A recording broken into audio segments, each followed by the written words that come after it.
It's Monday, August 24th, and this is Reel in the Field Goals. That's right, coming to you on a Monday. It's a bonus episode. I stole that from Scott Ackerman from Comedy Bang Bang.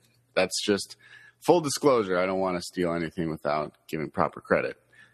But as always, Reel in the Field Goals is brought to you by the Ballard Agency, family owned since 1963. The Ballard Agency is an insurance company, and they can help all small family-owned business or large businesses, with their insurances, plus their broker for most of the top agents in the Washington area. So even if you're looking for personal insurance, life insurance, car insurance, renter's insurance, the Ballard Agency is a friend of the show, so I'd like you to be a friend of them.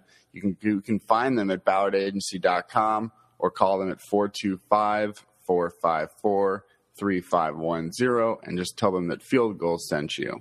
We really appreciate that. As we were saying, it is a Monday, and this is a bonus episode because we wanted to get this to you. We had the opportunity to talk to someone very cool and interesting, and who also happens to be a huge fan of Field Goals, and that guy is Jeff Schaefer, the co-creator of The League, which is premiering on September 9th on FXX. He co-created it with his wife, Jackie. And Jeff has been a diehard Field Goals fan for at least 5 years, I believe. And so we've been talking to him, and then he came on the show to talk us to a whole bunch of stuff. Danny, if you could tease any of your favorite little things that we talked about? Well, obviously it's worth listening to just for the tidbits on Marshawn Lynch and John Schneider. And, he had those two guys on the show this season, so look for that.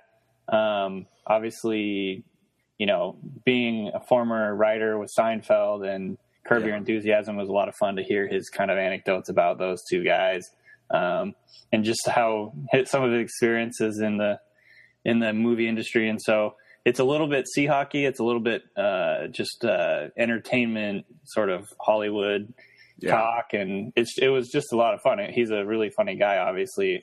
So I think it's a fun listen for people who are looking for Seahawks stuff and or just entertaining stories or whatever.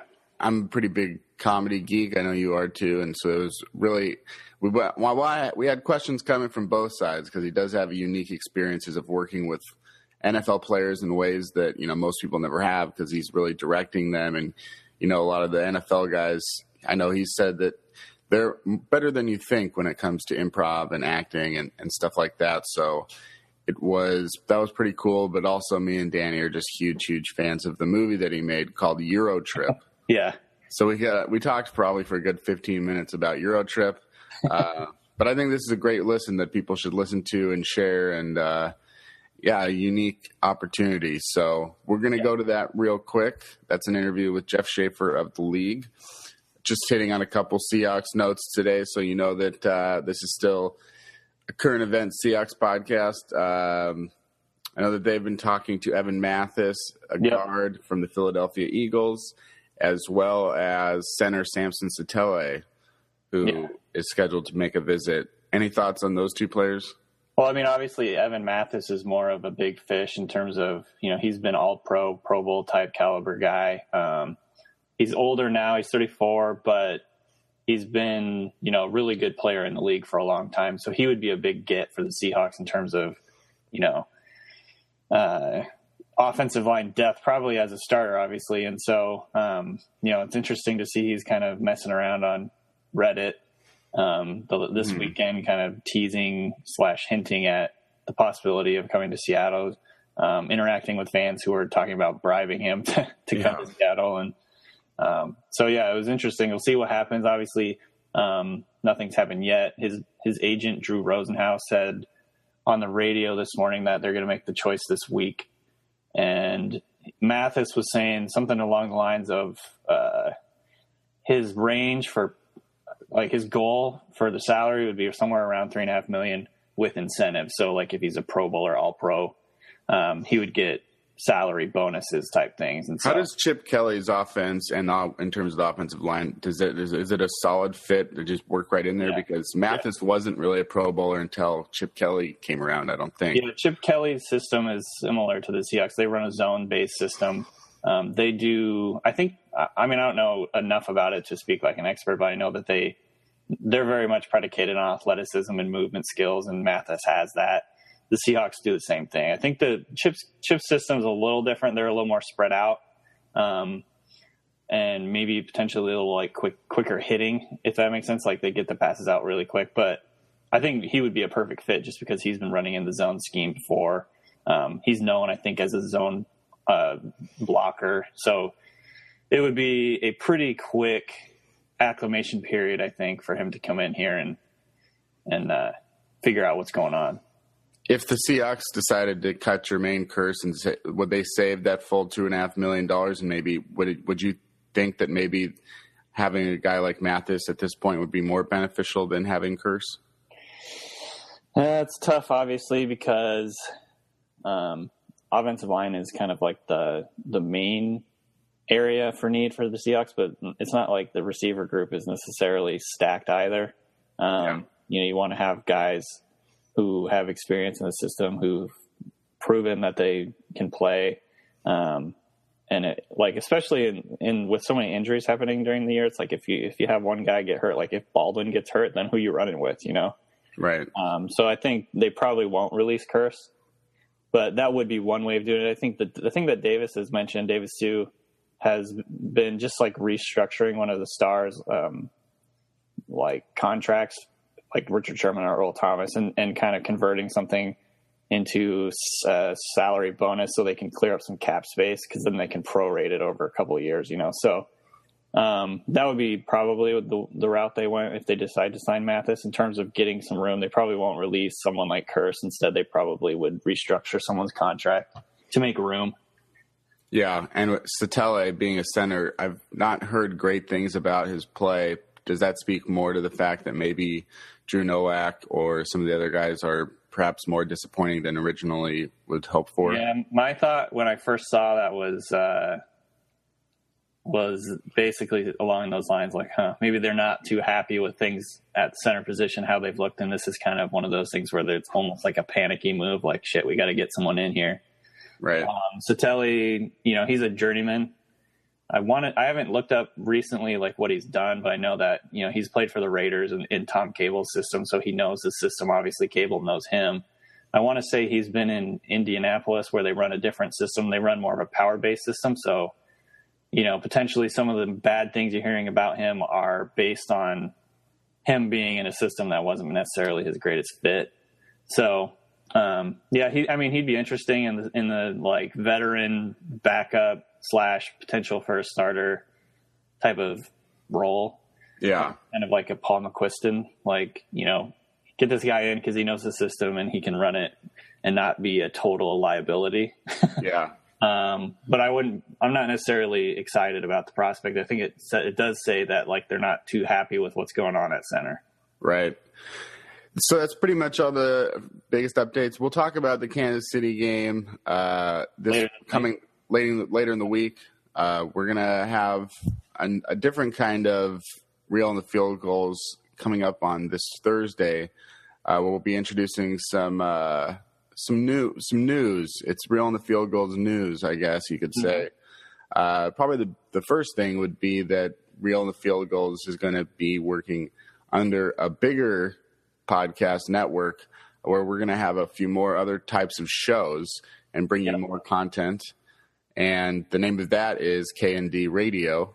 So that's going to be the name of the podcast network. And then we're going to have a couple other shows, and our guests we'll just reveal those this Thursday. So tune in then, and we're going to talk to our guests. I'm going to have another show. Danny's going to have another show, and then perhaps we will expand further than that. Anything you want to say on that? Yeah, just exciting stuff in terms of we're going to have a few more shows every week on a regular schedule, different subject matter than reel in the field goals. It's not going to be a reel in the field goals clone. Right. It'll be different subjects to hit on during the week that people are going to really enjoy. I think both of our new shows plus the show that we're thinking of doing in addition to the reel and the field goals it's all going to be really good stuff. So I'm excited about doing it. I think people are going to really like it. Yeah. And it's going to be timely and, informative stuff. So I'm looking forward to it. If you somewhat like listening to us on Real in the Field Goals on Thursdays, then you may get 3 other days a week in order to listen to us. So that's sort of the life of a blogger writer. You have time to do maybe 3 or 4 podcasts. Yeah, it's going to be a challenge, but yeah, I think it's going to be really good. I think people are going to enjoy it. I'm really excited. Another way for us to get a lot of content out there without having to, because writing takes a long time. And so it's going to be a way for us to get our analysis and content and thoughts and things like that out there without having to write big, long articles. And that's always a time suck for some people. So yeah, it's a great way to increase our like breadth of coverage. And so that's going to be cool. Yeah, definitely. So tune in this week, Friday for the new Real in the Field Goals podcast, and we'll tell you more about what to subscribe to, how to listen, and what the shows are actually going to be like. So don't forget that. And right now we're going to go to our interview with Jeff Schaefer, co-creator of FXX's The League, premiering September 9th. Yep, and this was recorded on Friday, so just in case you hear them, we talk a little bit about the upcoming Kansas City game, but it was recorded on Friday. Listen in. It's a really good listen. Absolutely. It's Real in the Field Goals, and very excited for our guest today. It's funny how things work because growing up, my comedic sensibilities and the things that inspired me to become a writer, there were so many different ways to come in to that, so many different avenues that are coming in and creating, the sort of style that I have as a writer on field goals. And then, to think that any one of those people would then in turn be reading stuff that I had written makes the world seem pretty ridiculous and made up and not real. But, that's sort of the way things go. Our guest, Jeff Schaefer, he has written some of the most important comedy in my life and for a lot of others, including Seinfeld, including my favorite episode, Kenny Rogers Roasters, EuroTrip, one of my all-time favorite movies, Bruno, Clear History with Larry David, The Dictator, and as well as the television show Curb Your Enthusiasm. And he also has created The League with his wife, Jackie, which returns for its final season on September 9th. You're going to see Marshawn Lynch in this season. You're going to see John Schneider in this season. He's going after those Seahawks because Jeff is a huge Seahawks fan. And the most important thing that he's ever written was an email to me and Danny saying that he loved field goals. So, Jeff, I want to talk about television and writing real quick, too, right off the top. And what I find interesting is you wrote on Seinfeld, one of the most, successful, if not the most successful, scripted sitcom in television history. But your work now is largely based on unscripted television that is improv based, and this stuff with the Curb and Clear History and even The League. What made you turn to improv comedy or having those loose scripts rather than the very hard normal traditional scripts that people have become used to? Well, I was going to say, first of all, thank you for having me on. And your glowing introduction made me both disappointed in myself and you. If you picked me for any level of hero worship, the world is slightly sadder today than it was before you said that. That's my goal every day, is to make the world slightly sadder. But I will say this too, which I said you off the air, and I will say it on the air for your diligent and amazing fan base here. I've done many things in my life. I've been chased out of just about every country with Sacha Baron Cohen, sued by the Al-Aqsa Martyrs Brigade. I've rewritten jokes in front of live studio audiences. But I am telling you right now, I am nervous to post a field goal. So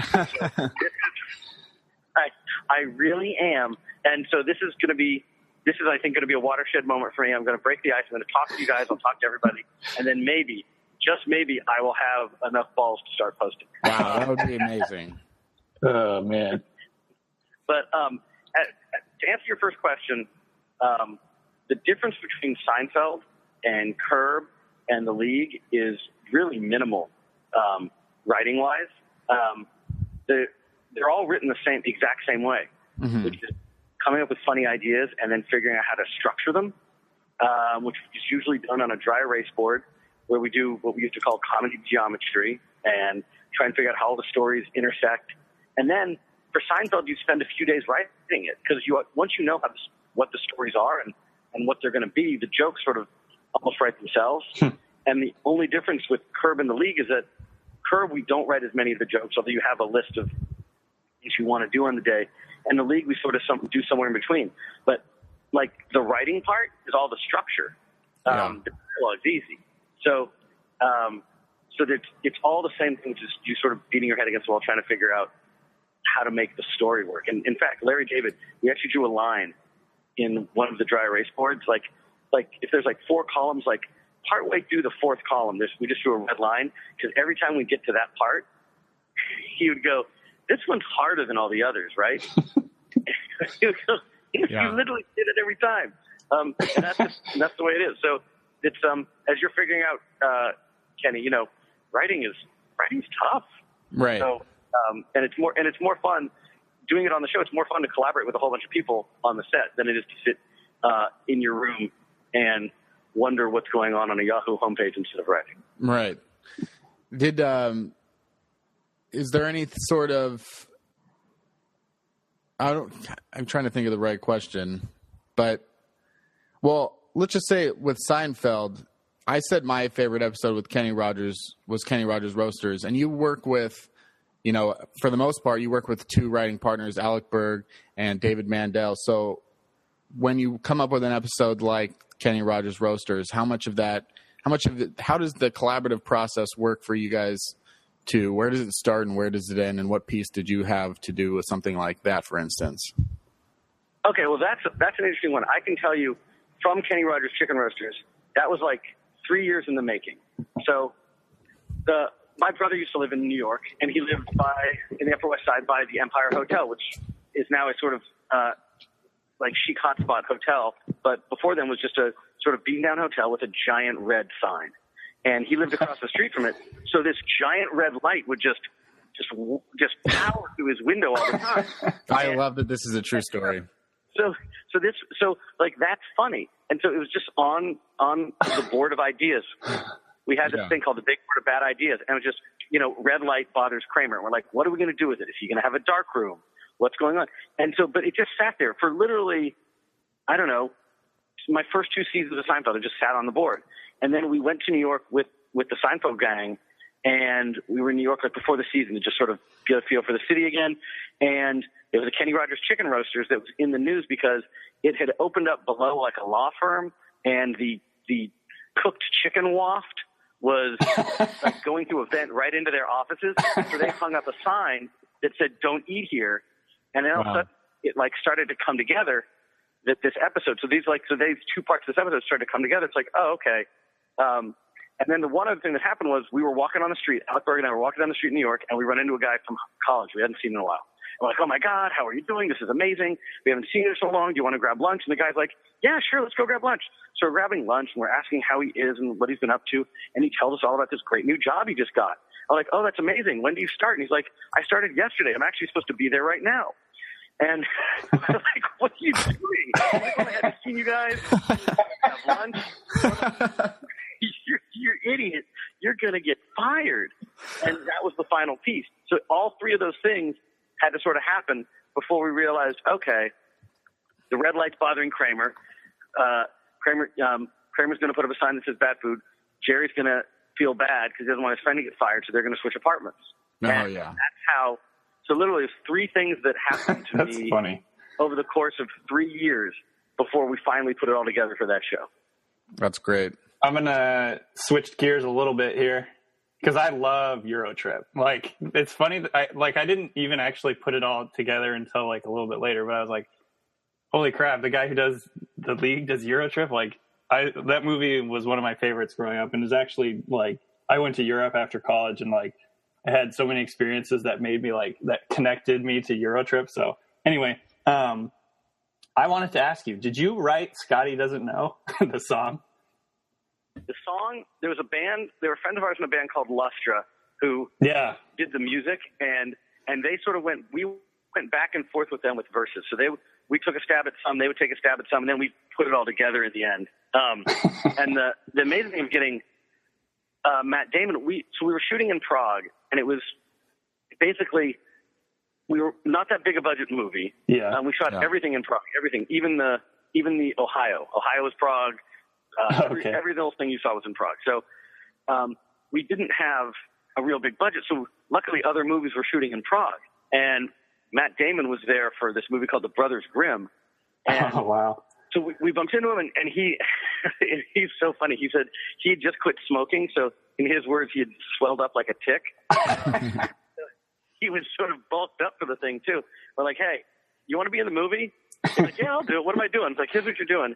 And so we're like, oh, great, we got him. He could only do it because of his schedule on like one night in like the middle of July or something. And it was, whatever it was the shortest night of the year in Prague, which means you have about 4 hours of darkness to shoot a night scene. So it was insane, but he was so sweet to do it.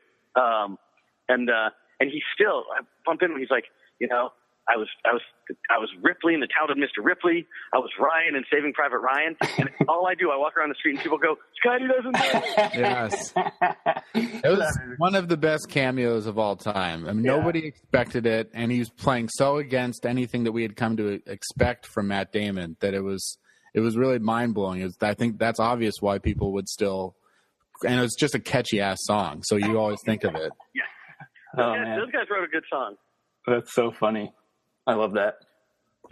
Yeah, it was just the other day, me and my friend who I watch, like, basically we've watched like 2,000 movies together. And you can tell that we both don't have girlfriends and haven't for a long time. But we were like sitting there like, should we watch? And we were trying to decide. And then we hadn't seen EuroTrip in like maybe a year or something like that. And then I was like, he's a huge Curb fan. I was like, you probably haven't seen Clear History. Just because he doesn't have HBO. And he's like, yeah, I didn't. And then even though that one cost money and it was actually kind of expensive to buy because he was buying it through Amazon, it was like, yeah, we got to watch that. So it just felt like 5 episodes of Curb because it was classic Larry David and it was classic situations and you had JB Smoove. What do you think? Like you got to do, I mean, is there any hesitation to make another season of Curb just because you can make something like Clear History and it's like, we can just keep playing with this same Larry David character? Or do you think that Curb will come back? It's funny. Larry, he just did the play on Broadway, Fish in the Dark. And he's right now he's taking a little vacation because that was exhausting doing 8 shows a week. And by the way, he didn't even want to do this is a classic Larry David story. So he writes this play, and he asked me to come in. So, I've helped him on it, look at the script just as a friend of the court and give him some jokes here and there or whatever. And he tells me, we're going to have a table read. Can you come? And I couldn't because we were shooting The League right then. And I said, who's going to play he was not planning on being in this play. I should start with that. So he's going to have a table read. And I said, well, who's going to read the lead part? And he says, I am. And I said, well, let me explain something to you. If you read that part at the table read, you will get laughs. And if you get laughs, you will be doing it. Yeah. And he goes, no, I won't. No, I won't. I won't. And I go, what do you mean you won't? He goes, oh, why won't you? He goes, I've never been to a play. I've never sat in an audience and looked up there and said, I want to do that. I don't want to do that. I go, okay, fine. So I call him a week later and I go, hey, how's the table read? He goes, went pretty well. He goes, did you get laughs? He goes, yeah, I got some laughs. He goes, you doing it? Long pause. Yep. And then it was just months of how do I get out of this? I've got to get out of this. I can't do this. I don't want to do this. And then he did it. I mean, that right there, that's a season of Curb. That's the whole arc of a season of Curb. But as to your question, we've been talking about what the next thing is to do, and he'll do something. The question is, it's like you have a collection of stories that, like, you have a big bucket of apples. And it's like, where do you want to put the apples? Do you want to put them in a season of Curb? Do you want to put them in a movie? So we're trying to figure that out. So Curb could easily come back, or it could become an actual movie, or it could become a movie for HBO. It sort of depends on how the story stories work best. And I think also for Larry, I mean, God, he'll kill me, but I'll say it anyway. I think he thinks that a movie is only 3 episodes of Curb, whereas a season is 10 episodes of Curb. Right. So it just seems like less writing, which has to be better. But that being said, if we figure out a good thing for a season, he'd definitely do it. And so you're doing the league now, obviously, heading into the season pretty soon here. As Kenny mentioned, you got John Schneider and Marshawn Lynch on the show this year. So obviously Seahawks connections. What's the background behind you starting the show with your wife, Jackie? I've been in a fantasy football league with my friends from high school forever and ever. And it's a high school league that has a Shiva trophy and a Sacco, actually. Those trophies are literally based on my high school league. And the inception of the whole show this is a while back. It's like, honestly, 2005, 2006, something like that. We were going on a vacation. I hadn't been on a vacation in a while, so we're going to France. We're going to ski in the French Alps. Sounds fun. Anyway, it's right around Christmas. It's Christmas. Actually, it's Christmas Eve. It's a Sunday of Christmas Eve, or the day before, something like that. And Sunday night, that night in France is Sunday day back in the States. And I was in the championships of 2 fantasy football leagues. And so my wife would prepare. She'd set up this nice dinner. We're at this nice restaurant. And I want to know what was going on in my leagues. And this is before smartphones and Skype even. So I was pretending that the French food was making me really sick. And I had to keep going to the bathroom. And instead of going to the bathroom, I'd run outside to a snowdrift to call back to the States. Like I could affect the outcome of anything. I just had to know what was going on. And the second time she caught me, I looked up and she's standing in the doorway of the thing and she's just laughing. And she goes, you're an idiot. But this is a great idea. This is a great idea for a TV show. And it was really her idea of like, I want to do a show that's based on you and your imbecile friends. And that's how it started. But, if you had told me like we started in 2009 and we shot a pilot that like 7 years later we'd still be doing it, I would have said you're absolutely crazy. And if you had said, you get to have Marshawn and John Schneider on, well, probably in 2009, I would have asked who John Schneider was. But I would have Ron Wolf's assistant. What? But anyway, it's been a crazy 7 years, and this sort of, in terms of wish fulfillment, having John and Marshawn on sort of capped it. Did you guys create the show? I mean, you're kind of living the dream in terms of being able to have a TV show, and at the same time, it opens the door for you to have these interactions with football players and coaches and GMs and people that you really admire from that side of your life, and it opened that door. So you're sort of living this dream where your work is also making, satisfying some of your personal life. And it's like, did you come into it with a mind like, oh, we should just have a show about fantasy football league, or did you make it as part of the pitch and we're going to get player cameos? And if you didn't, and how would you even know that you were going to get player cameos for something that didn't exist?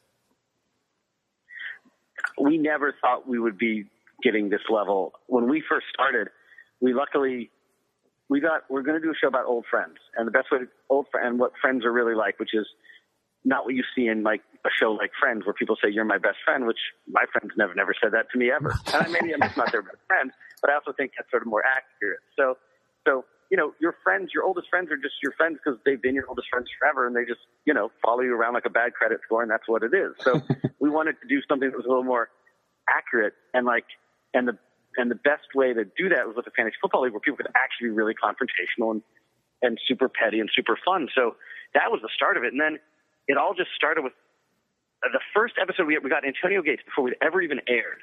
Was nice enough to come on the show, and it was just answering the question of, Antonio Gates scores a 40-burger and kills you. What would you say to him if you bumped into him? And it was like, and that was Ruxin in a hot tub, and I was like, oh, this is actually really fun. And then we started, as the show started to like actually get on the air and people started to like it, it became more of an incoming phone call business. But never Right. in a million years when we started did we think like, oh, we'd be having all these people. And now there's players, like we're turning down like Cy Young Award winners and hockey stars and all these other people, like country musicians. They all want to be on because they're all in their own fantasy leagues. and we're like, guys, it's really a show about like six like just schmendricks from Chicago. It's not. Right. There's a lot more people who want to be on than we could ever realistically write them on. Although for like Marshawn and John Schneider, we will move heaven and earth, which we did. Got any funny stories of your interactions with Marshawn and John from the latest cameos? Yeah. So Marshawn, as was well documented before on Field Goals, Marshawn was on before. This time,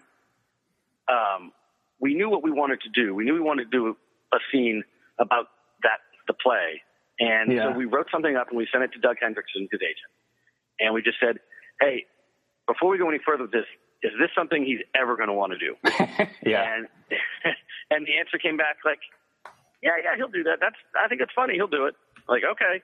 So we just kept moving forward and he shows up that day and we're sort of going through the scene with him and he just looks at Jackie and I and he goes, man, you guys are going to get me fired. I go, Marshawn, you just signed a $12 million guarantee. I think you're all right. And he goes, okay, fine. But if we get into this situation again and they don't give me the ball, it's your fault.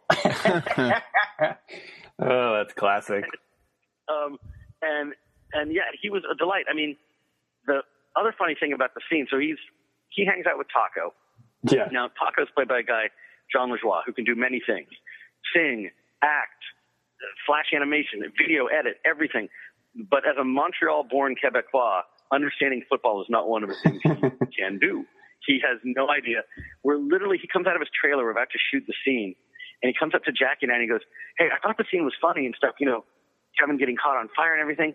But then someone explained to me that it was about the Super Bowl. Oh, my God. So he's not even really acting. Yeah. He goes, now I see it on a whole nother level.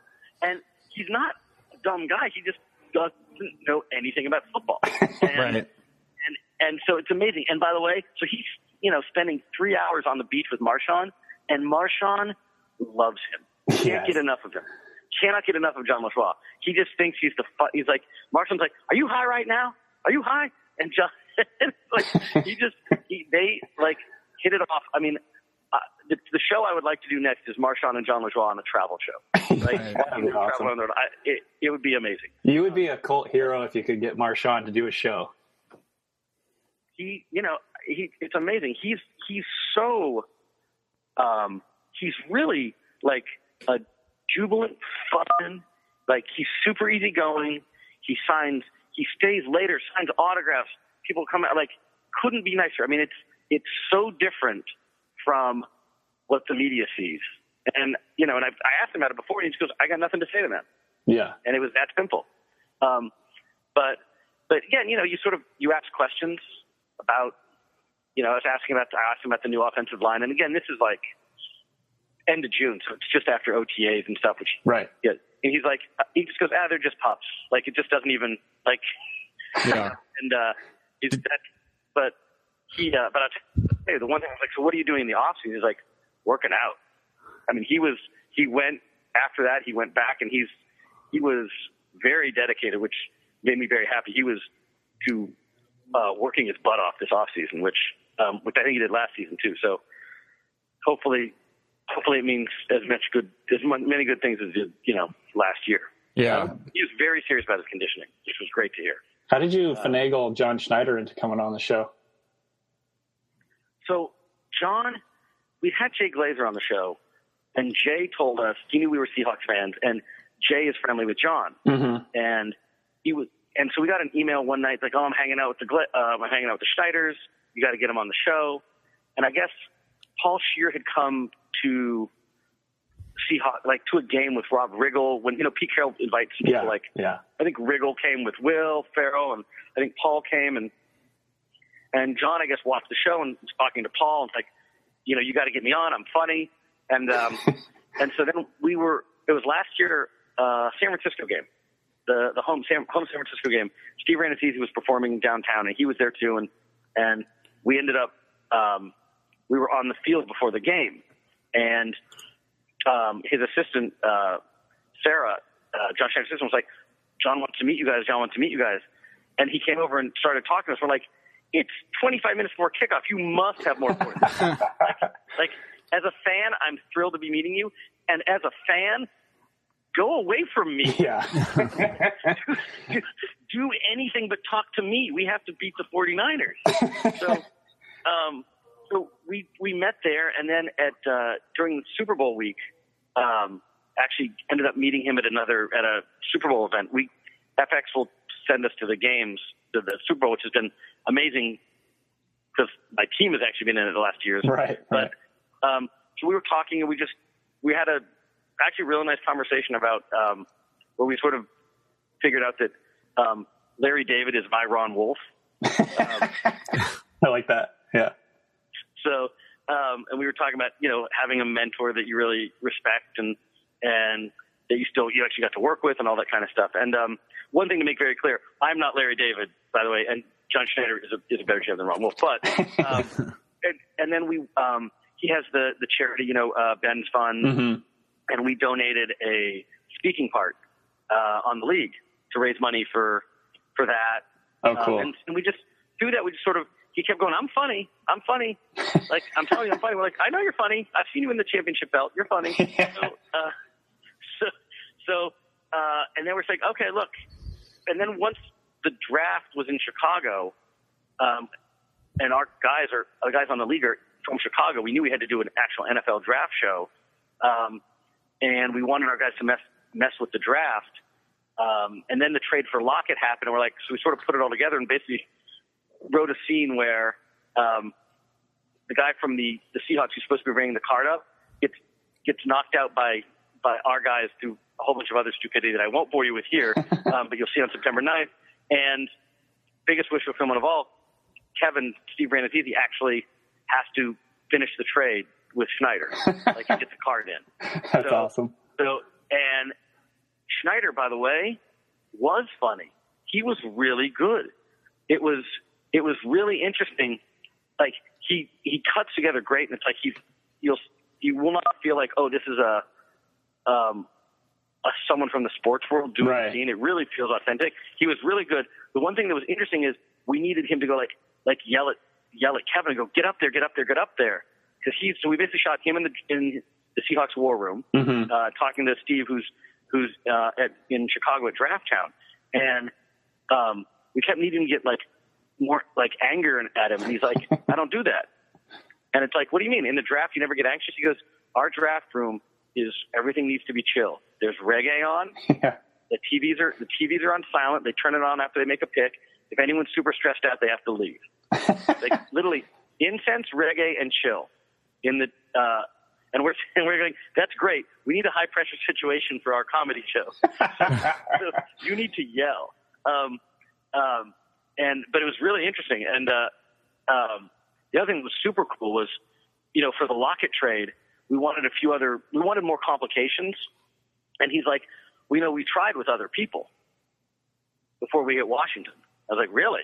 And he wrote up sort of draft cards for other suggested trades and offers they tried to make. Oh, wow.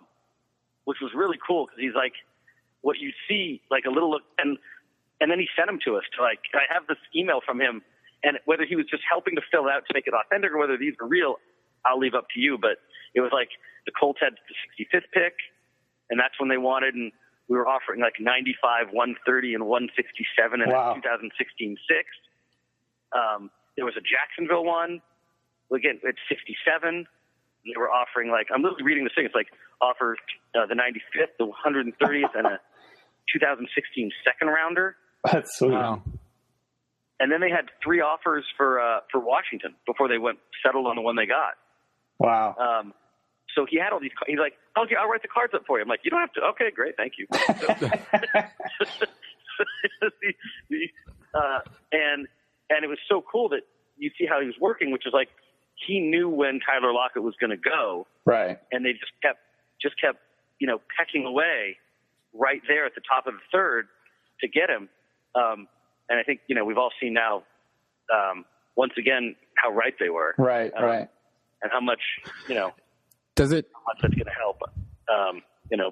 Does it really surprise you? Like the fact that, John Schneider has been so open with you, just being a guy that's a fan and, that he came on your TV show. It seems like he's really, he's not afraid or doesn't mind, giving you a little bit of insider knowledge or, tell you, what's really going on. It's amazing. He's so calm, and like he was actually very open about a few things. And we shot in July 22nd. So the few things that he was being very open, but he was saying it in such an understated way that I didn't understand really what he was telling me. I mean, and now things that you're like, oh, I get it now. He was saying that, he did mention that Cam was not happy with his deal. Oh, wow.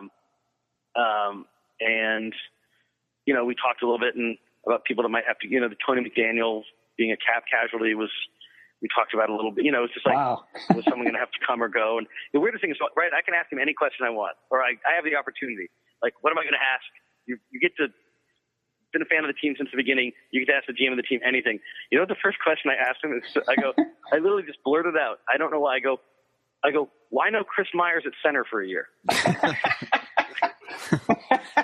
That was the first question I asked him. What did he say? He said, the veteran minimum is a lot and wasn't happy with the medical. Okay. Well, that makes sense. Yeah. That's hilarious. So how did your fandom as a Seahawks begin? You see it out there and the same. I mean, now look, by the time this podcast airs, Evan Mathis will and will not have been interested and visited the Seahawks or not, because other teams are interested or not. Can you call him up and ask him what the deal with Mathis is so we can know? And the other thing I thought was amazing, and this is just about how thorough and how good a GM was, we talked a little bit about the Russell Wilson deal, which had not yet made, of course, and right. A lot of, wailing and gnashing of teeth. And he was very calm. He said the deal that needs to get done will get done. And obviously he wasn't going to tell me anything about it. But the one thing that was really interesting that I will share with you is that, Mark Rogers being a baseball agent, mm-hmm. John had spent a decent amount of time talking with baseball executives who had dealt with Mark Rogers, right. just to be better prepared for the negotiation. So Man. it's a real level of, I think, diligence of like, I don't even know how to talk to this guy, so I'm going to talk to people that talk to him all the time. Right. Which I would not have thought of, which is why I'm not a GM, and why I'm not a GM who should be winning GM of the Year all the time. But anyway. But you did give him the Myers idea. What? But you did pitch him the Myers thing, so you could be a GM. Yes. I could be. It's like when we used to pitch Seinfeld jokes for his stand-up. We go, oh, that's good. And then we realize, oh, now he knows what not to use. If we can think of that, he shouldn't be doing it. But yeah, really, really fun guy, and you see, like, just realizing how he really is in the war room and how those guys are. And it's like, oh, they got a plan. They're very confident, and they stick to it, which I think is a lot different from a lot of other places. Yeah. And the reason I know this, we had Golden Tate on this year. Oh, cool. Too. He's going to be on this year, and he couldn't have said nicer things about the Seahawks organization. Wow. Really? That's good. Just how he said it was first class all the way. He was like saying some dining rooms and stuff, there's just tons of macaroni and cheese and like garbage food and stuff. Everything at Seattle was done 100% the right way. Like he said A+ across the board. And loved, and like, by the way, and Schneider had great things to say about Golden, and Golden had great things to say about Schneider. Like, yeah. I think they literally still talk and are still friendly. I believe it.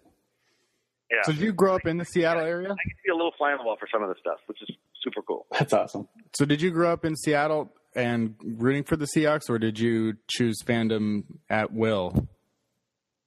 No.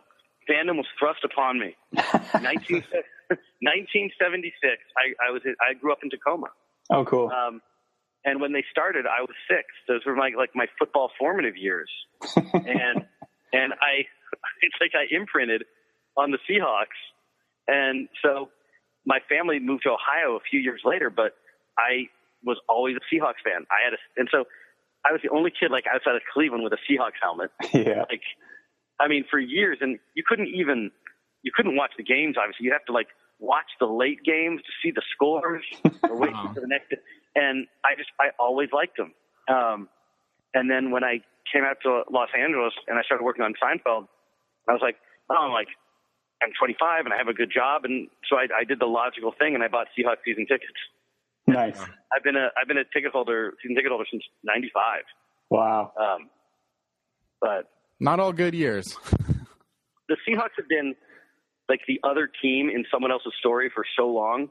Right. Like Bo Jackson running over Boz. You know, it's like it's been so many years of them being like also rans or something. It's like this is by far the best time to ever be a Seahawks fan. And for people that haven't, I know so many field goal people have been around forever, and some are just younger and haven't been. You know, obviously there's a lot of people that are younger than me, but this is enjoy this time. It has not always been like this. Right. And this is the golden age. This is the golden age of Seattle football. It's surreal. It's surreal to me. And I haven't even been a fan for that long, but it's just it's a weird feeling to know that like pretty much the last 3 years they've been Super Bowl contenders, and you could even say back in 2012 they had a chance. So it's pretty weird. And also in 2012 it was like this supernova, right? It just became like once they blew out Arizona and Russell Wilson was running, it was like this became like this team like just forced itself to be relevant. Yeah. You know, people had to talk about the Seahawks again, and all of 12 and 13, and what great fun it was to watch people go, they have to talk about the Seahawks now. They've never wanted to talk about them, and now they have to. Ha ha. It's just, and now that they're, you know, it's like, it used to be, I remember like saying in like 2013, like the sentence, who can beat the Seahawks or can anyone beat the Seahawks was not a sentence that had been said a lot on this planet. Right. For a long time. So, yeah, no, I've been, you know, I saw Beastquake live, Terrell Owens and the Sharpie, Big Play Babs bringing down Romo, you know, I mean, and all the recent stuff, I've actually been there for it. Do you fly up to every game? Well, the problem is now doing a show about fantasy football has prevented me from actually watching football. Right. Till we stopped shooting in the like 3/4 of the way through October. Mm-hmm. And as soon as we're done, then I'll start going to all the games again. Cool. But luckily there's 5 home games after the bye, which is awesome. Luckily you have field goals to rely on while you're not able to watch the games, right? By the way, this is not even, I am not blowing smoke. I am not doing this because I'm talking to you. I've learned so much about Seahawks football and football in general from field goals. That's awesome. That's why I'm telling you, it's like being on a message board with deans of a college who also happen to like football. It's crazy. You can learn about cover 1 and cover 3, physics, computer science, you know, whose pants are on and off at what point, when and where not to use chat speak. Never. I get it. Like I love it. I mean, all of your guys' stuff, Jackson stuff. I mean, there's great. I read it all. During the season when we're shooting, I don't really get a chance to watch TV. I'll catch the game some or watch them on the computer when I can in the editing room. Don't get to see a movie. Don't read a book. But damn, I will read field goals every day. I really appreciate that. That means a lot. You know, and that's like hearing that kind of thing is like what really drives. Yeah, I know that Kenny feels the same way. It really drives me to write like the Seahawks blog and dedicate so much time to doing all the X's and O's. So that's awesome. I really appreciate that. It's so well written, and everyone, the comment sections too. I mean, just everybody there is so smart and so like funny and knowledgeable, and that's why I haven't ever posted. I'm not comfortable adding like that level of redundancy. It's intimidating. Anything new to say? It's like it's all there. It's like I'm like it's fantastic. It really is. It's by far. I mean, I've looked at I see other team sites because you have to go on for certain things. Right. It's really like the difference between like Homo sapiens and Neanderthals. It's really amazing. We're definitely going to have to use. We're going to have to use some of these things for like a poster or something. So use some of your quotes. It's great. It's the most important. It's, there's not like, until these last few years, there hasn't been a great place. It's not like, like I said, no one was ever, a lot of people weren't devoting a lot of time talking about the Seahawks. And in one place you can get lots of super funny stuff and lots of informative stuff, the news, and also just the recaps and the gifs and seeing the plays over again with describing it and the stopping. It's great. It's really great. Thank you. Thank you very much. Appreciate it. Do you remember how you came across it? I'm sure it was probably in the John Morgan era. It was in the John Morgan era. I think I was literally looking through. I was just looking for stuff about the Seahawks. It must have come up. It was like Dave Craig Strikebeard. Mm-hmm. There was that website. It was like old one, and there was, I don't remember. It was a while back, and I got on it, and it was, I don't know how long it's even been, but it was just, I started reading the stuff, and then I was like, oh, this is my first of all bookmarks. So, yeah, right. But it's been a while now. So eventually, I promise I will stop lurking. Yeah, come out into the open. I'm afraid.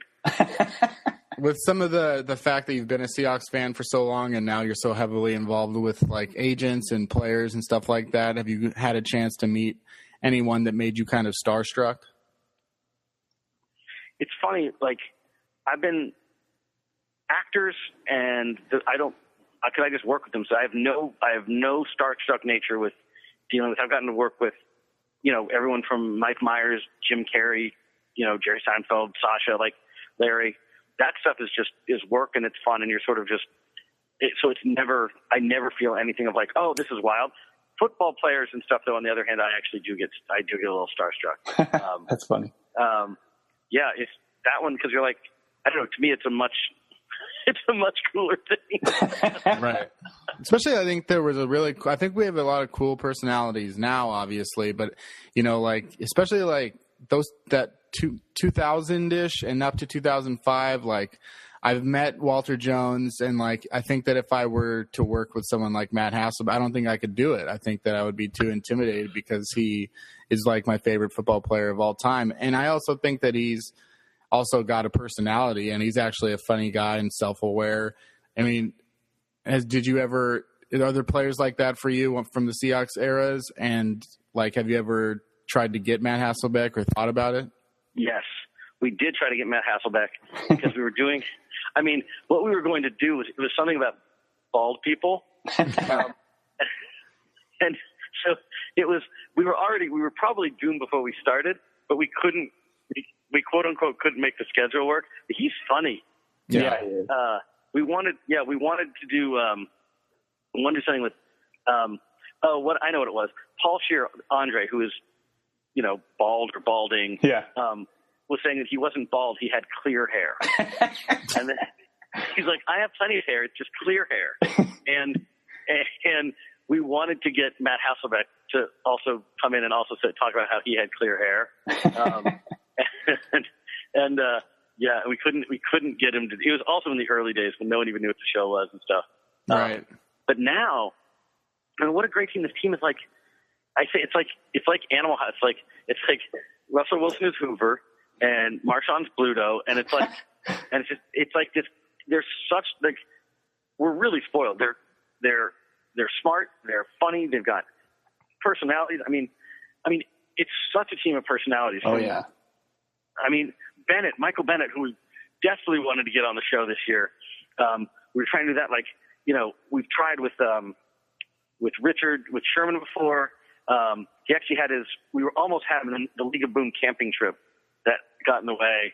And now, it's just everybody there, Angry Doug Baldwin. It's like, it's a crazy collection of actual personalities, not like forced personalities. And they're all shining. It's amazing. And they're all great players. Yeah. It's really weird. Like when you talk about the current team, like when I had written the Hard Knocks thing, I didn't even touch on that many players, and people that are involved with the team. And it's like, you could just write over and over and over again and not hit the same note twice, because we used to talk about, like, sometimes I think about the guys we don't talk about a lot, like Cliff Averill or KJ Wright, or, some of these guys that are really, really, really good, great players that would be in the top. Like if Cliff Averill was on this team in 1998, he would be the face of the team.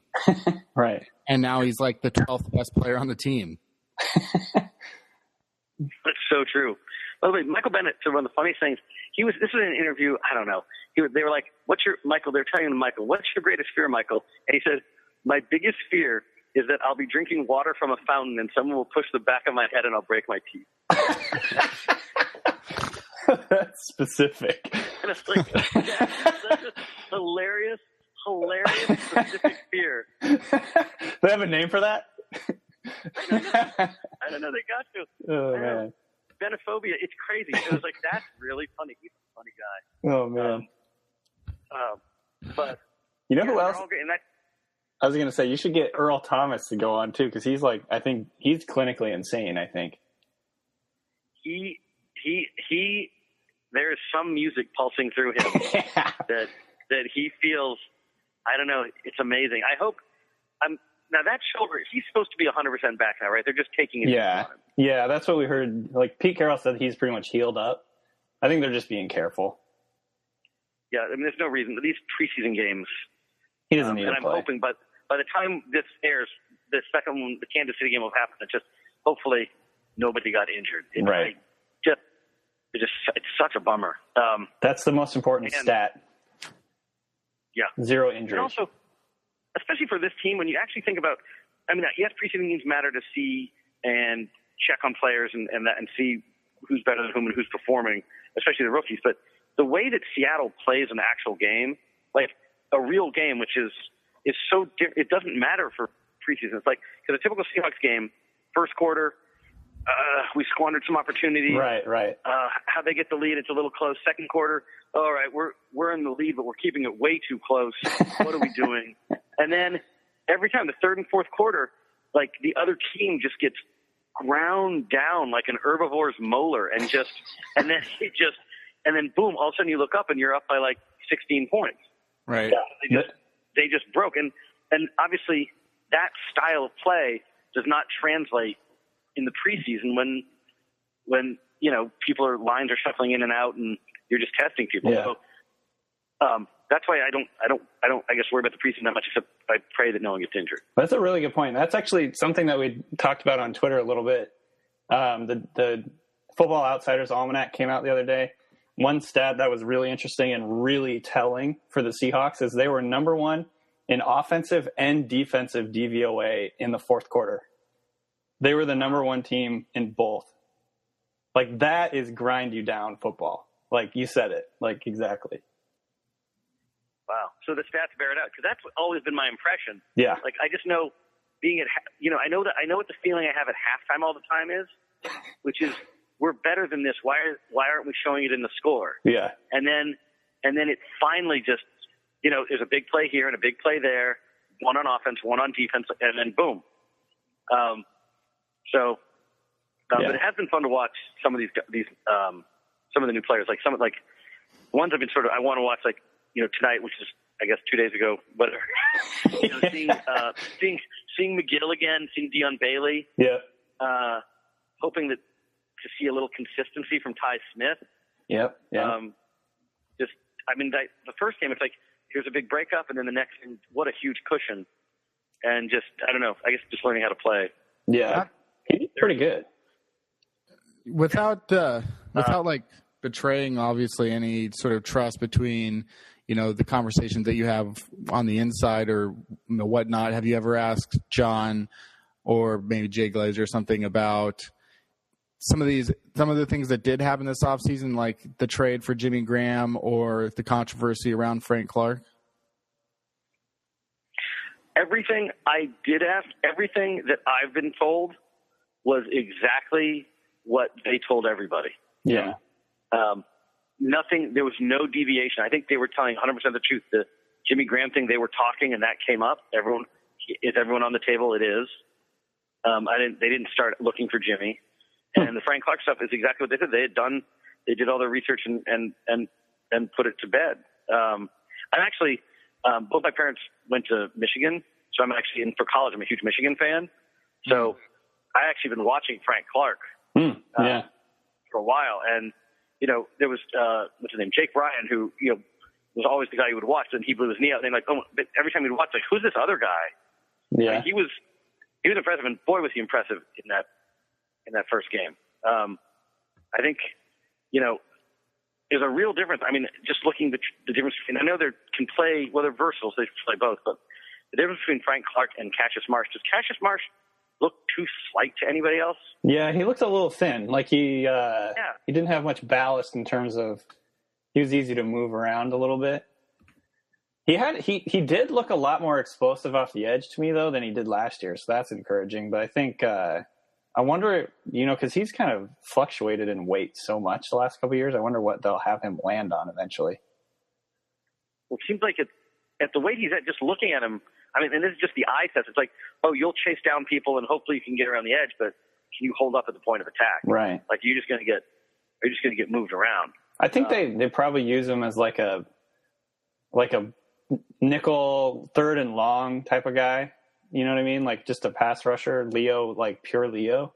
I think originally they wanted him to be like kind of like a Michael Bennett. They were trying him out like as a guy who could go inside too, but I think for whatever reason. That's not Frank Clark. Oh yeah, definitely. I mean, Frank Clark is Michael Bennett's future replacement. Exactly. Current partner and future replacement. Yeah, I think so too. He's so powerful. I think that's the main thing that stood out to me on last Friday was that he was just like powering through dudes. Yeah. And how was the guy from Cleveland, Ruben? Atiba, right? I think it's Atiba or Atiba. I don't know. He didn't have very many snaps. I don't think he only played a few snaps in the very beginning. So I don't know. He didn't stand out in any. But it sounds like from what they say that I think Pete said he's doing pretty good or something like that. Yeah. Maybe they think he's doing so good in practice. That's why he didn't get very many snaps like a regular starter. Yeah, he's a veteran. So I don't think it seems like they have basically 7 or 8 people deep in that rotation. Yeah. Right. I mean, like he's the new, Clinton McDonald. Yep. So imagine if you were a Browns fan after you grew up in Ohio. Defensive line is very exciting. Linebackers it's nice to see KPL back there. Who would have thought we'd ever be worrying about the secondary? I mean, everyone's everyone's on the mend. You think that Cam's going to come back? He has to. I mean, here's the thing: the Cam thing. It's like, and I'm like everybody. You love Cam Chancellor, right? You love the death backer. And it's so weird watching him sit out. It's like watching it's like watching someone that because everyone respects him. It's like you get the feeling that he's sort of doing something silly. It's like watching the president of your company dance. Right? You're like, it's like this is weird. Dance. It's like I respect you so much doing this other stuff. Don't do this. Like, you shouldn't even be on the dance. You shouldn't be on this dance floor. Not for 2 more years. Stop dancing. Like, stop doing karaoke. Yeah, it's not doing karaoke. Exactly. You're doing something silly right now. And, I mean, the old adage is that money never loses. And that he'll come back before, obviously well before the 10 games, right? If you don't come back before the 10th week, he loses the year, and then you're right back where you were. Right. Without the money, which is insane. So that'll never happen. And then you say, well, since that'll never happen, how many games? I don't think he sits out any games. Personally, but I don't know anything. I don't think he sits out any games. I think they need to figure out. I mean, it's just that guaranteed money. I don't know. The problem is there's nothing. Everyone's gotten into a position where it's contractual. It's hard to. If you try and get one side to save face, you're screwing up the other side. Right. So, do you ever deal with anything like this in your movie or TV career, like where guys are holding out and stuff like that? I mean, look, I didn't want to be here today with you people, but you're paying me millions of dollars. You think I wanted to show up? I had to show up. It's my job. So I'm here. There have been, with actor runs and stuff, there are always contract negotiations, like even way back with Seinfeld with, the actors and stuff. And usually what happens there is someone says, yes, I will, like for that, like Jerry says, I'll give you a little piece of the pie or something. So it's, it usually there has to be some give right on both sides. And I don't know. The problem is when you start doing it not about business but about principle. Like Cam is a man of principle. I'm sure he is a man of principle, but it gives you nowhere to go. Right. Because if you're it's bad language for a negotiation because it's not a negotiation. Like that means any step back is going against your principles. So it's just I don't like the language agents using. I know what you mean. It creates an atmosphere of incompatibility or like right and wrong. Sure, yeah. Huh. I'm sure they will figure something out. Something needs to be figured out. I don't know how it goes. But my guess is somehow he's back. But then the big fear, and this is especially with running backs, but I mean every running back who ever sits out, they're going to pull a hamstring. Yeah, exactly. I mean every time. Yeah. So I just hope that he doesn't come back a week before stuff, and then he's basically hobbled for the rest of the year because he wasn't in football. Yeah. He's in shape, but he's not in football shape, and he pulls something. That's what because then it's just as bad. That's right. My main fear right now, I think, is just, I mean, the way that I talked about it yesterday, it's like him threatening to sit out games is literally his only leverage. He's going to use it until he stops using it. And so right now, he's going to threaten that. And then as the year, as it gets closer to the real season, the regular season, he's going to have to make his choice, and the Seahawks are going to have to call his bluff or not. So anyway, but that's the main. I don't think he's going to sit out any games. I just worry about the whole injury factor once he comes back. I'm assuming he's working out hard right now, but I think you can't really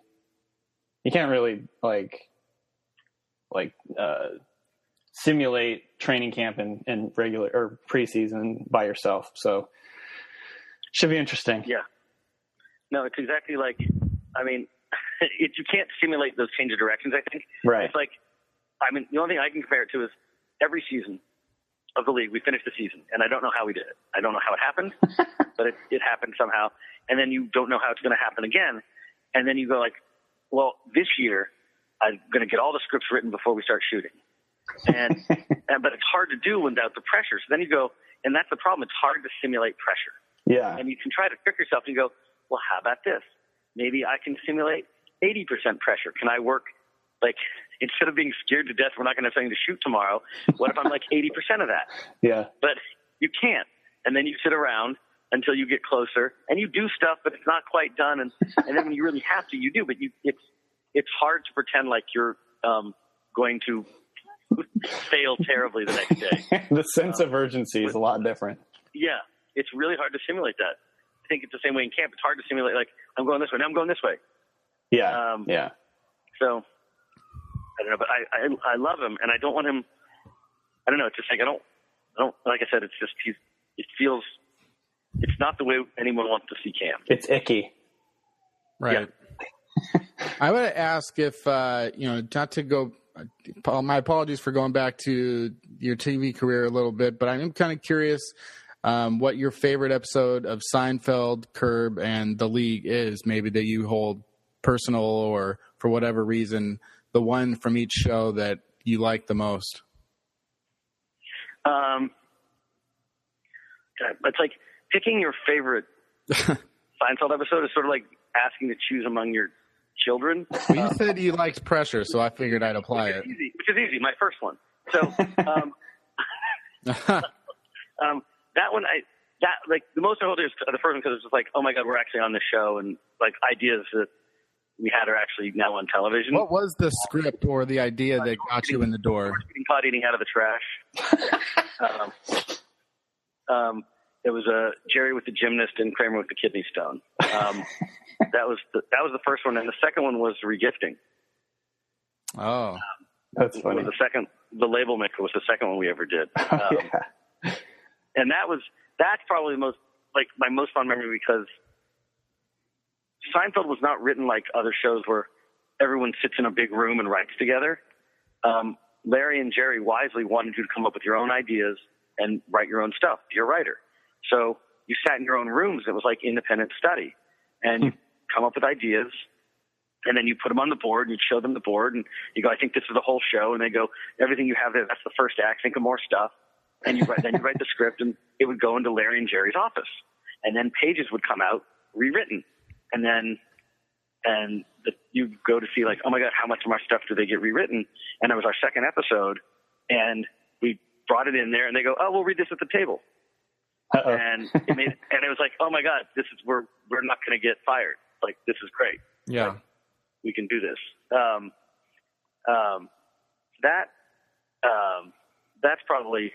was probably my, like, in terms of like feeling like, oh my God, this is actually possible as a job. That one. That's cool. Geek stuff. I'm trying to think. I really like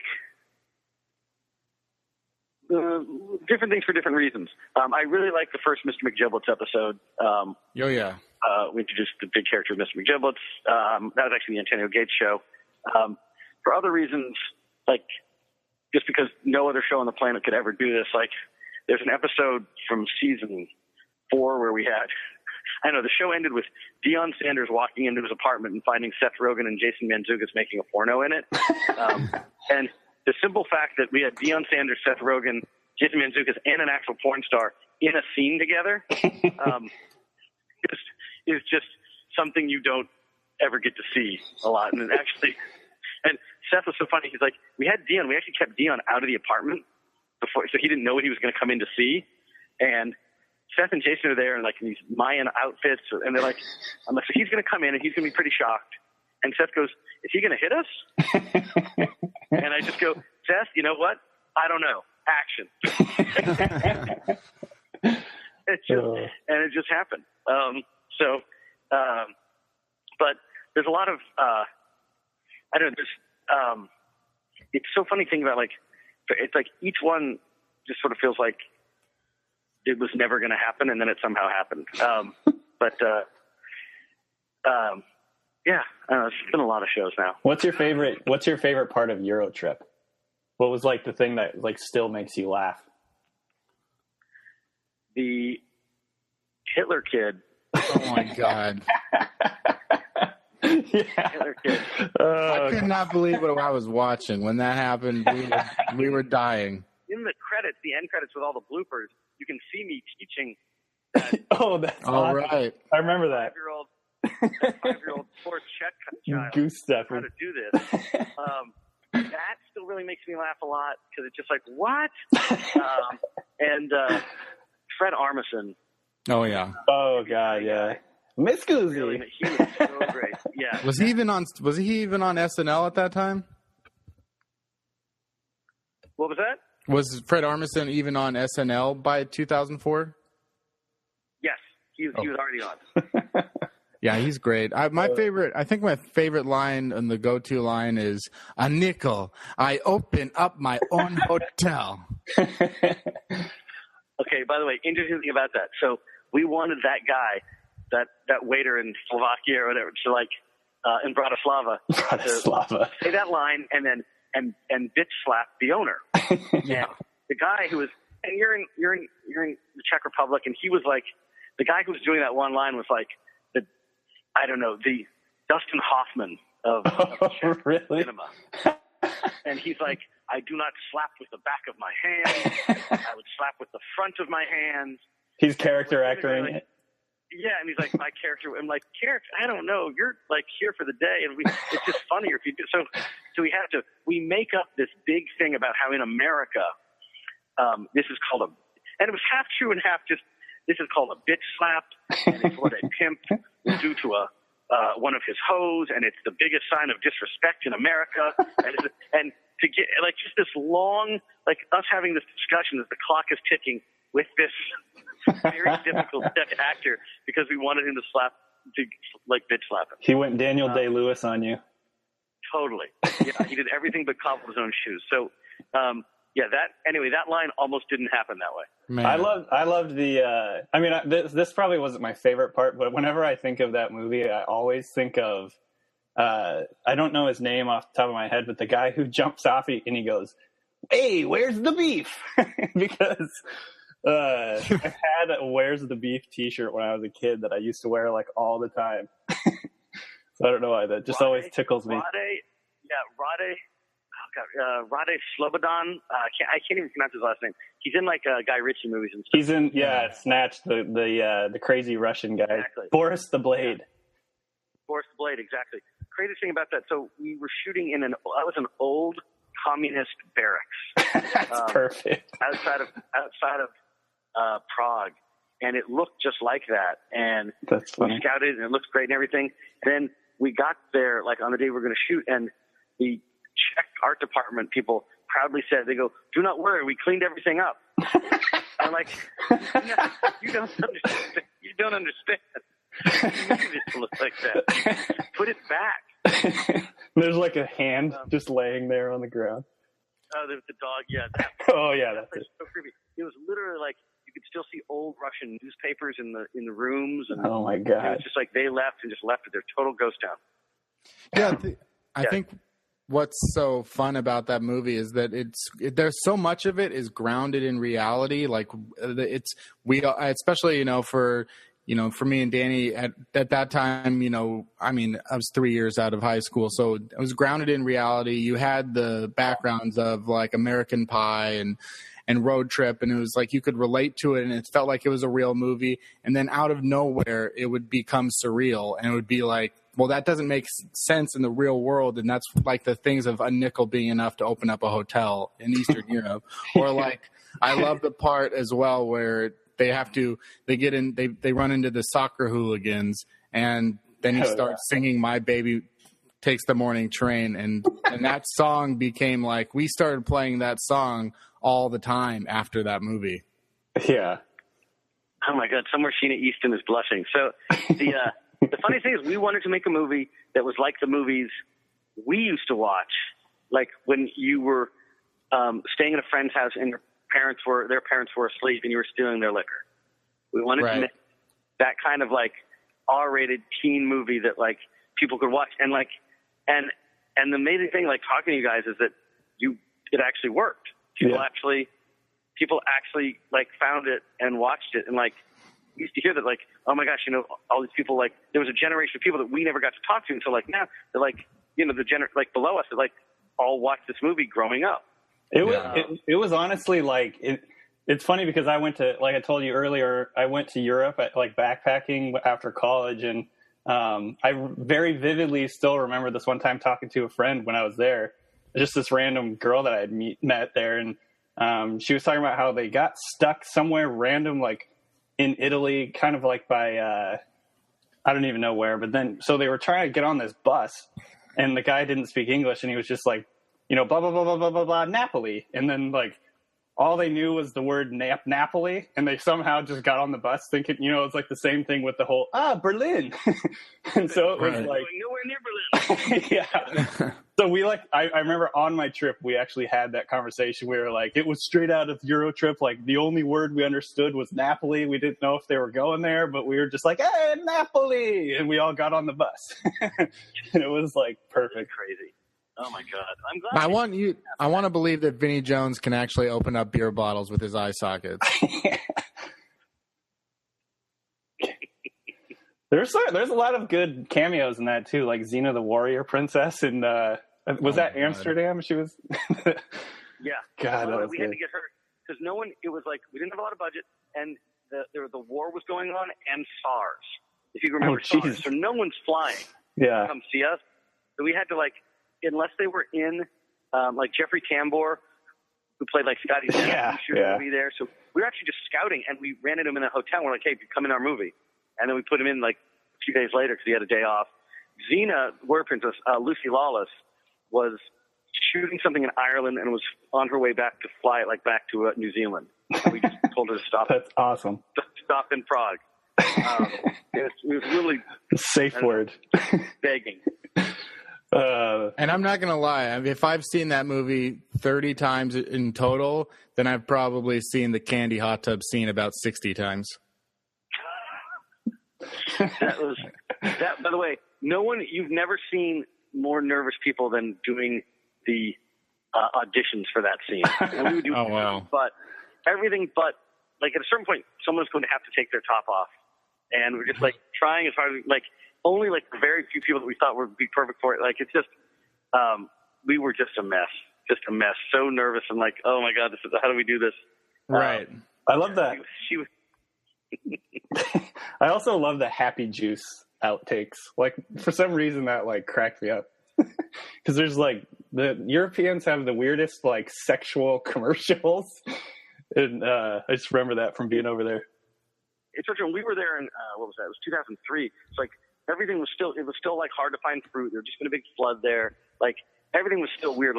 Your craft services, soup came in French fries, those little sort of rectangular things that ball fields put French fries in. Soup came in that. I'm not sure. The toilets, the hole was in the front, not the back. If there was a pan, everything was just off.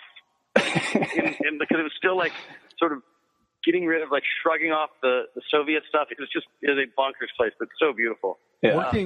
But anyway, it makes me very happy. Thank you guys. Working on the league, I noticed that Candy was on the league, Molly Shade. So working on the league and when you're in control of everybody that's going to be on the show, if you want them to be as far as actors go, and you have such a long history of working with certain actors, how much of that is, how many people, for instance, on the league where you're oh, I know this guy and I've worked with this girl or whatever that you brought back to do an episode or of something you're working on? We just Molly was oh, you're perfect for this. It's just knowing, you have you start getting an internal Rolodex of people that are funny and are perfect for this and perfect for that. And part of it too, part of the reason for the league, even in its existence, was that there were so many funny people that weren't the right age group for Curb, right? Larry. Oh yeah.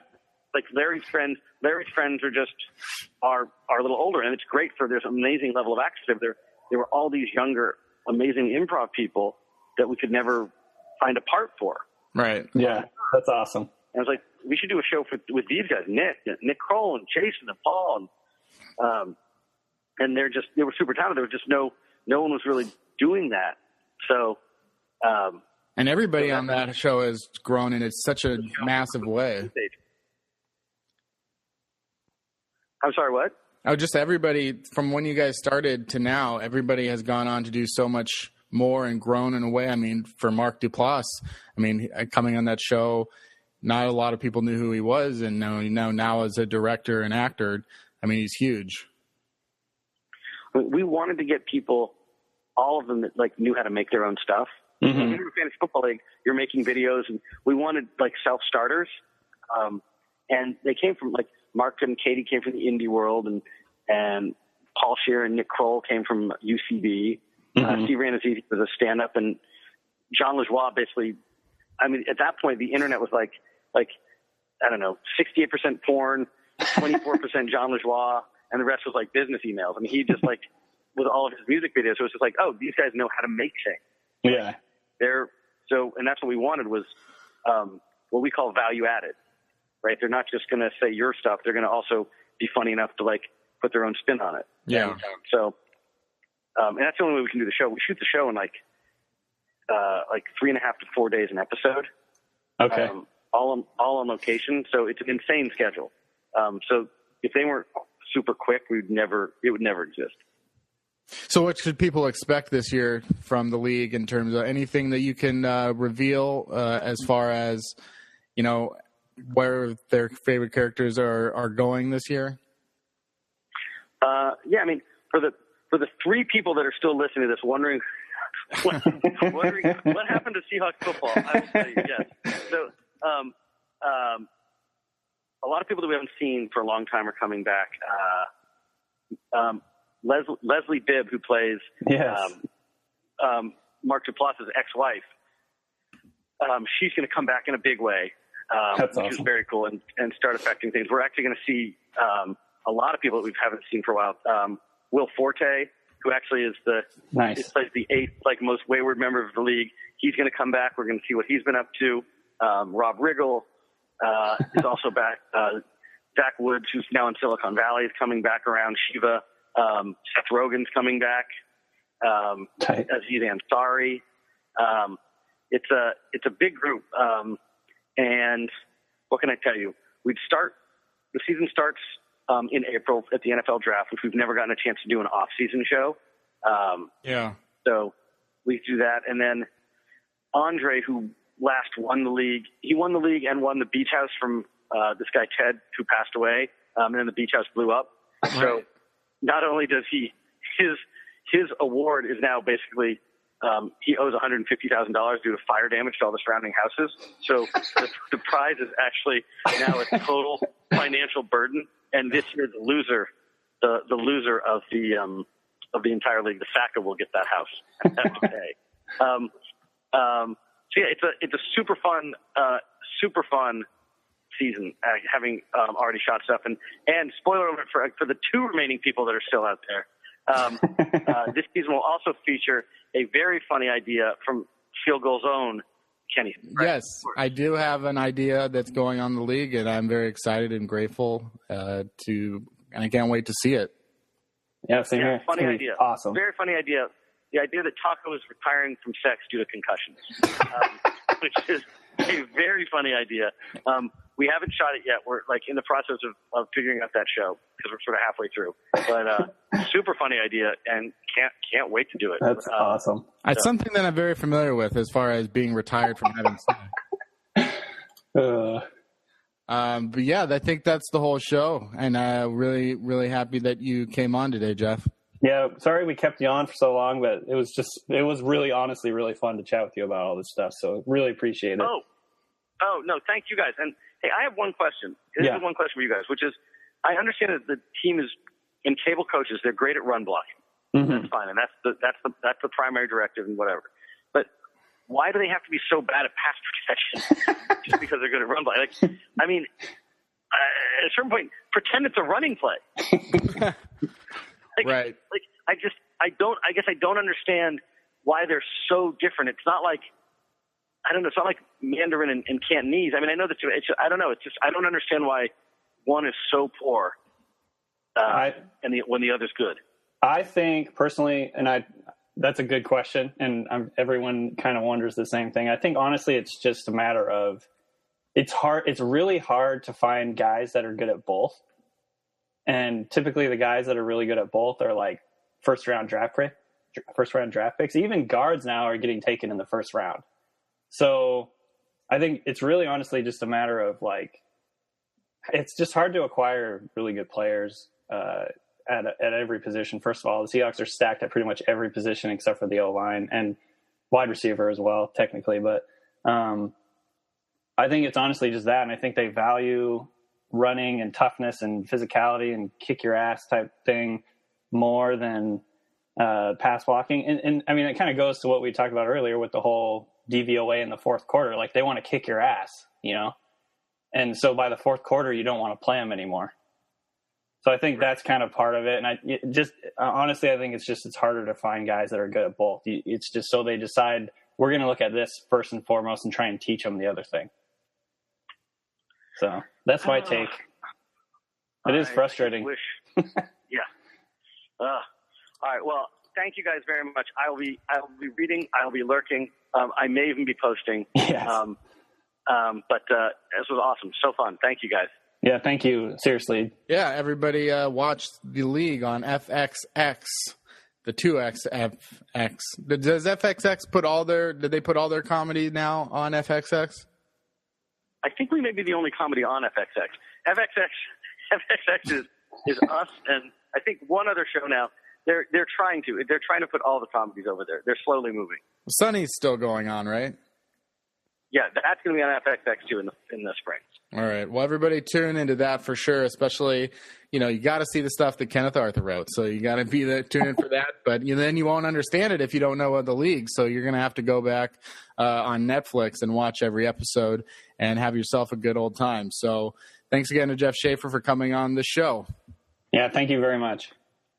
Awesome. Thank you, guys. That was so fun. So that was our interview with Jeff Schaefer. Like I said, I think we teased it was going to be fun and funny and lots of good information there. I appreciate y'all that had the wherewithal to make it through the whole thing.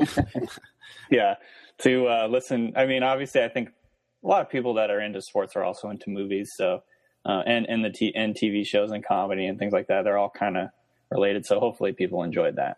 I always thought the Field Goals was always a pretty humor and comedy forward football.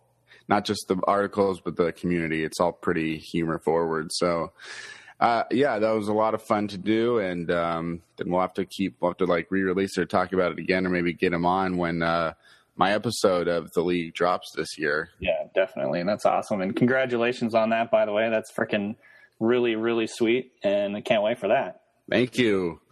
So, don't forget that Reel the Field Goals is brought to you by the Ballot Agency.